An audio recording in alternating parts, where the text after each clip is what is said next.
Hey, buddy in Hollywood. Thanks for waiting. Hey, Matt and Don. Hey. Top of the weekend to you there from Southern California. Great. What's up? Well, just wanted to give you guys, first of all, some big props. You and Don and Tracy and Jen and Russell, you guys do such a great job. I don't know if you get really enough credit for it, but you're a really valuable resource to people that are interested in atheism. And a little bit about me, I was raised a Christian, was made to go to church, and went to a Christian university where I studied the Bible. And honestly, after about 2 pages of Genesis, I was pretty much done. I'm sure you've heard that before. You could have started that earlier and you know, gotten out of there earlier. Well, it was kind of a gut feel thing, you know, and that's kind of where I've been coming from as an atheist up until the advent of the internet. Of course, it was a lot of bother to do the kind of research. And my question for you today, in this sort of a serendipitous way, kind of has to do with this intense grasp and base of knowledge that we have to have as atheists to talk to the failure of theism. But you know, after I got out of college, I was in the music business. That's how I ended up out here in LA. And a few years ago, I started an internet channel called Old Fart Rants, and I do rants about politics and religion. And I started getting a lot of viewers and got more interested in looking for better resources to kind of up my game. And honestly, I came across you guys, Matt. It was a thumbnail of you and Aaron Ra. Mm-hmm. And when I saw it, I said, oh, my God, there's a couple of guys that run a head shop and are doing a TV show in their class. Yeah, that's not true, but it might look that way. I don't actually run a head shop, but I have some friends who do. But anyway, you can't judge a book by its cover, that's for sure. And also, Matt, I see you're a musician. You got a nice Martin guitar and a banjo. We could probably talk about music some other time. Yeah, I wouldn't say I'm a musician at all. I like to piddle around. Well, all right. Well, then. But we'll set that aside and get to the thing that's relevant to the show, rather than how crappy I am on a stringed instrument. Well, here it is. Basically, I found I've got a dynamite question that I asked theists, and this is basically what it is. If they can cite any evidence that's contemporaneous outside the Bible that would validate any supernatural claim in it, and I suggest the resurrection, since that would be the most likely one. And none of them have been able to answer the question. And it occurred to me that, you know, short of direct, irrefutable proof, which is, of course, the theist burden, which ties into your subject matter from earlier, you know, the fact that we have to do all these gyrations to deal with all that, you know, the lack of direct proof, that's pretty much the end of the argument. So what I was hoping to hear you guys discuss is, you know, we're basically moving the goalpost for them immediately by just saying, okay, well, you know, we'll forego that and talk about all this other stuff, you know, apologetics and presuppositionalism and whatnot. And aren't we really giving up a lot of ground by doing that? No. But I'll let Don answer. Well, I'd say we're not giving up ground. I think what we're doing is we're trying to meet them where they are, and nudge them a little bit closer to where we are. And if that involves simplifying things and saying conditionally, yeah, I'll accept that as true, then let's focus on this. We have to do that a lot, I think, just to get people to start to make the steps. So I completely agree with Don, because first of all, saying, hey, you don't have any proof, well, that's not going to change their mind. I mean, it certainly feels good to you to know that I'm not going to believe this until you've got, you know, really good, strong evidence for it, but it doesn't do anything to help them at all. And the other thing is, well, obviously it doesn't you know, facilitate any debating either, which is the obvious point. Of course, if you stop there's nothing to discuss. But, you know, I guess really what I was saying was more like, you know, how can we kind of impart that back to them so maybe they get a sense that, you know, I mean, well, you know, Matt, you guys are very skilled. I mean, look at how much, you know, knowledge and the grasp of the subject that you have is very impressive. And you know, when these theists, you know, I just think we're kind of letting them off the hook.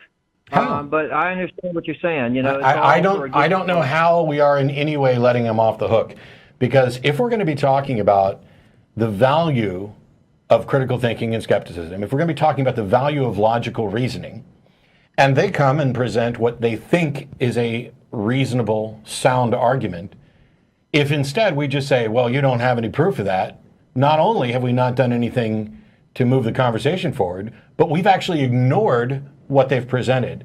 And it's far better, in my estimation, to look at what they've presented and point out why there's a problem. Oh, you've got a logical fallacy here. Oh, you've made this wrong presupposition here, or this is unjustified. Because that is edifying. That is how people begin to understand the subjects.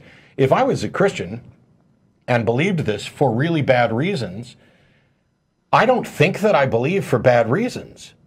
I think that I have good reasons. And if somebody merely tells me, oh, you don't have good reasons, and doesn't explain why my reasons aren't good, then I'm going to stay a believer. I need to have an understanding of why the reasons I'm giving aren't sufficient, why they don't justify my belief.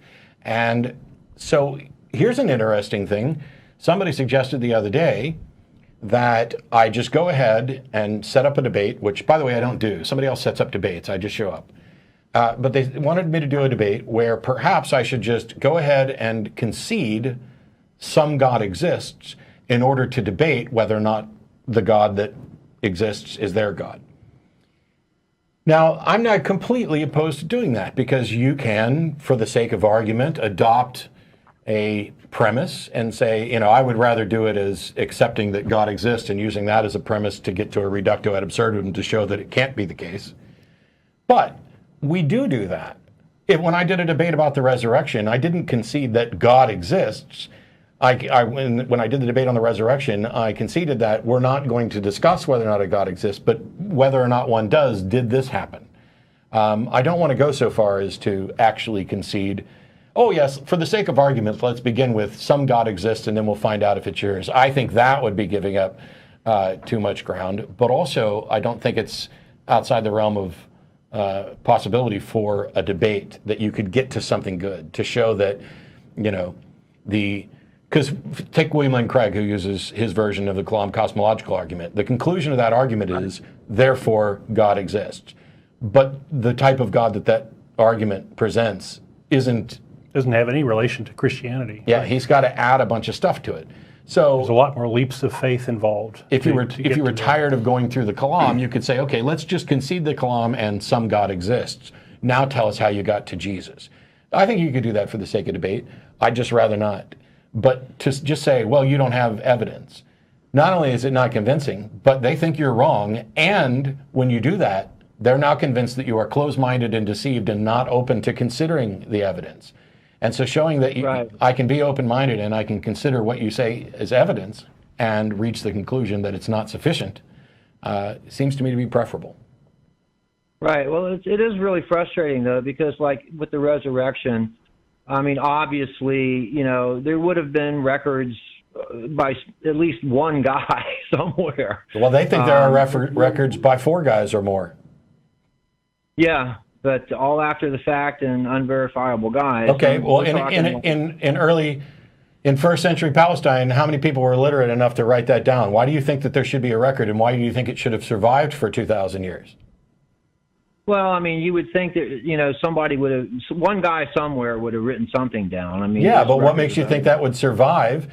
And if one guy wrote it down and it survived 2,000 years, what makes you, why would that be any more believable than the recordings that the Christians think they have? Well, at least it would be something from the contemporaneous time. But well, the writings in the Gospels are within, 70 to 100 years. Yeah, I was thinking more at the same time. But you're being anachronistic, though, because nowadays everything gets written down. It gets written down and published right away, even sometimes while it's being spoken. Trump did a thing with the New York Times, and somebody was live tweeting out what he said while he was in the room saying it. You can't take the modern world and lay that onto the first century when stories were passed around by word of mouth and almost nobody wrote and nobody read. So it's an anachronistic fallacy to apply modern ideas about how information gets transferred and say, well, why don't we have a record of this?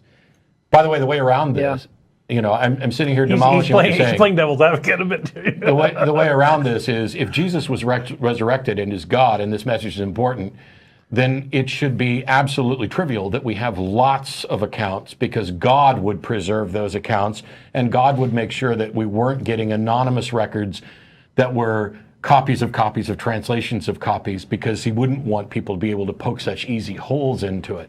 Then we wouldn't have faith. Yeah.